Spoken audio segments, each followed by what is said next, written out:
At long last, after what seems an age, Sanchez and Mkhitaryan have waved at each other out of their car windows on the M6 and swapped places.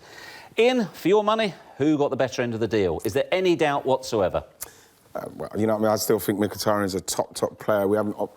Fortunately, we haven't seen the best of him at Manchester United, but I do believe that they're getting an unbelievable player, world-class player for me in Sanchez, somebody that guarantees at least 20 goals a season, which has got 80 goals in like 160 games. That's a lot of goals that he gives you. So if you're looking at it from that point of view, where he's going to a club where that's definitely going to help them. In the other way, we've got Mkhitaryan, who's still, unfortunately, trying to find his feet here. Now, we know that Mourinho can get the ump with some players, and I don't think it's a bad thing if Jose Mourinho blows you out. We've seen it with De Bruyne and Salah. But you're hoping now that he can come to Arsenal in a place, in a much more friendly environment, I would say, in respect to the manager and the way the players will be, and hopefully he can thrive in that. But Sanchez is definitely the big player in this. But haven't you got question marks, the fact that Henrikh Mkhitaryan wasn't starting regularly, wasn't in Jose Mourinho's plans, and wasn't a success at Manchester United? Yeah, well, like I say, I think that I've seen enough of him when he has played, that you could see that he's definitely got quality. I think a couple of years ago, he's 20 goals, 30 assists. You know, and when he played in that Borussia Dortmund team with Aubameyang, you know what I mean? It's something that you know, if he can recapture that form, which is what is the big risk here. Can he get back to that form? Because Arsenal need that, because they do need to push themselves and get themselves back in and around the top four. But as you say, he's another Ozil-type player, Michael. When you look at the two sides, is Sanchez more what Manchester United need than Mkhitaryan is what Arsenal need? I.e., is he too similar to what they've already got? Possibly, but what I would say is that, you know, Mkhitaryan does his best work in around the opposition's box. That's where he does his best work for me. And you look at Arsenal's style of play, the way it's, through the thirds, a lot of passing, a lot of possession, and the type of goals they score. They score very similar goals to Manchester City. You know, it's people getting beyond the full-back, whether it's a overlap, underlap, whatever it may be, cut back, penalty spot, second 6-yard box, goal. You know, and for me, Mkhitaryan does his best work in those type of areas. So you could either say it's good for both clubs, it's great for both clubs, because Arsenal tend to spend a lot of their time 30 yards from goal and create a lot of opportunities, and he will play a big part in that. In terms of Sanchez, the reason why it's probably a slightly better deal, in my opinion, for Man United is that because of his robust style. You know, he's got tremendous quality. Like Ian says, he's scored plenty of goals, he creates goals. But because of his robust style, he's almost got the presence. When he plays in a team, he's almost got the presence of a Wayne Rooney, you know, a Tevez type, you know, player. An aura about him. Yeah, he has. And I think when he goes onto the pitch, I think the opposition recognise that as well, that one, this lad's got skill. One, this lad can finish. But the other, he's got a bit of a bite about him as well, and he's not going to give me a time. He's going to be a pest. If I'm a centre-half, he's always going to be at my heels. And the interesting one will be is where he plays him. You know, will he play him off the left, like he has done at times for Arsenal? Will he play him off the striker? Will he play him as a number 9? Who's going to give way? You know, is it two young English lads going to give way? Or how big a catalyst could he be individually to bring Manchester United closer to Manchester City? He'll definitely bring him closer. How close, I'm not sure, but he will definitely bring him closer. You've got to think that the effect of him coming in and Zlatan, obviously, hopefully staying fit, keeping fit, and the fact that them two could be some kind of partnership. Whether it'll bring them close enough to compete with City, I'm not too sure at this moment in time, but it'll definitely bring them closer. The other thing as well, you look at Mkhitaryan, in many ways, this situation has been forced upon Arsenal because in 3-4 months' time, Alexis Sanchez is walking out the door for nothing. Yeah. Well, that's a situation that we all know about now. It's something that I say it's terrible business from Arsenal last summer. He should have just let him go last summer, got the money and went from there. They've let it run down.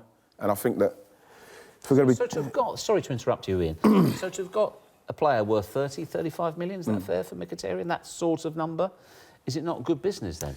Well, I think it's good business. Or is it good business? But is it the best of a bad situation? Absolutely, absolutely.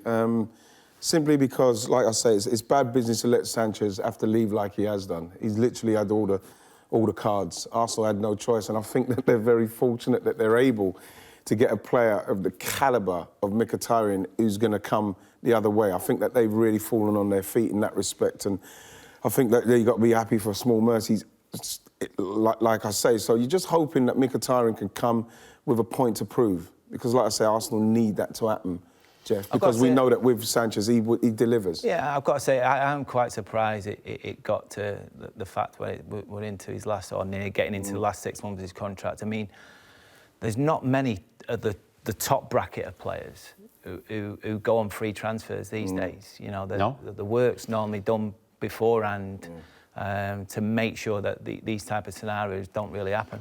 Well, Arsene Wenger was speaking today. He gave us an insight into how Arsenal operate and also what he's hoping for with regards to the future.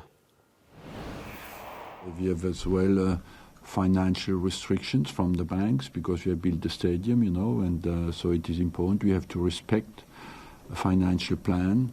And as you said, we work very hard to become richer because, and we achieve it.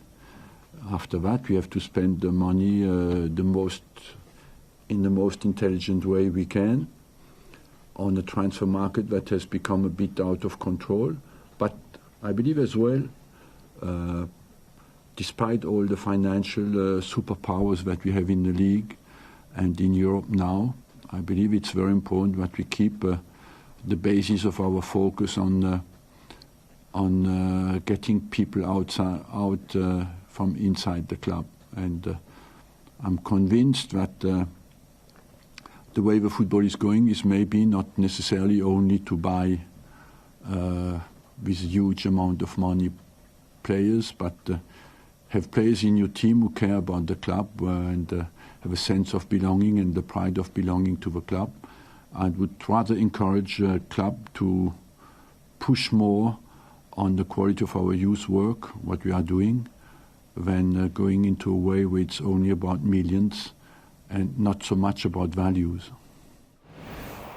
As always, interesting stuff from Arsene Wenger there, Ian, but is that wishful thinking, do you think?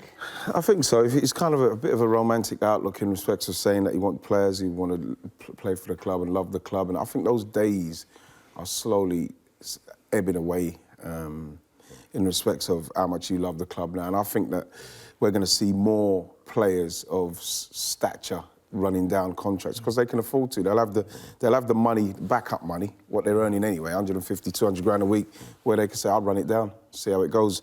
But when you hear Arsene Wenger say they're working hard to become richer, you don't, if you're working hard to become richer, you don't let people like Sanchez run down contracts. You don't let Ozil is in a position to do the same. And there's 5 or 6 players finishing next season who are doing the same. I can't understand why he said they're working to become richer. Arsenal have got money. Arsenal have got money. The list was published today, the Deloitte Touche rankings.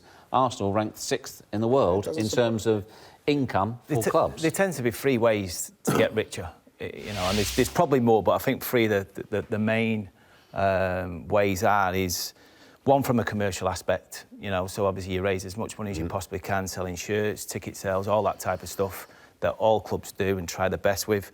I think the other one is the return on investment model. So you buy for as less as you possibly can, sell for as much as you possibly can. But surely the biggest and most important way of becoming richer is winning things.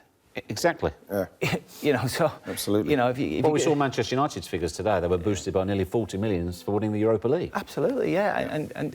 So surely that has to be if that's your model to get richer, then I would have thought then the quickest way to get rich is by winning trophies. Did you find that in a way quite distressing as an Arsenal man, in that still talking about the stadium costs, and they've been in there for what now, 13 years? Yeah.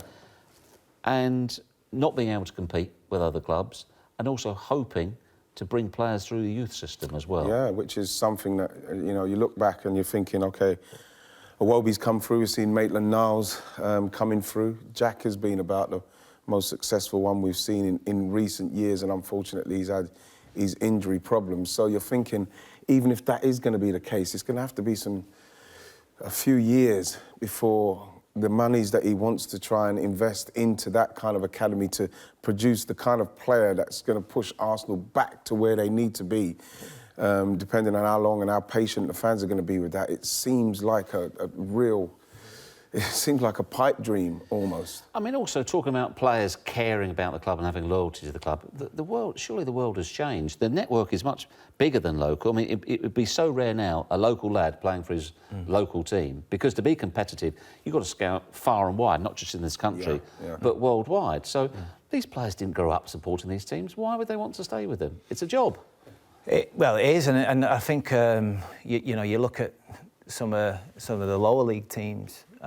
Even they today probably struggle to produce their own homegrown talent, because the bigger boys, the Premier League boys, they're trying to snap up their best talent in them areas, and then what the Premier League boys have to do, because they've got so much competition within their area, like you say, is to go to Europe.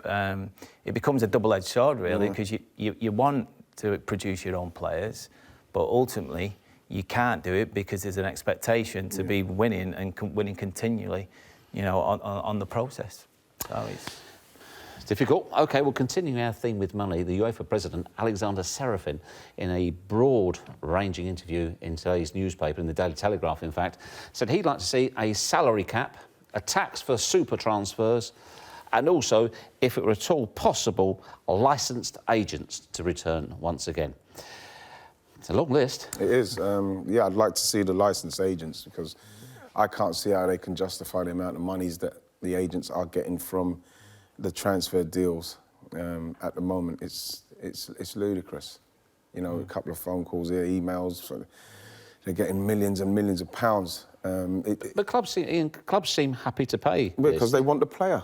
And the player, the agent comes with the player.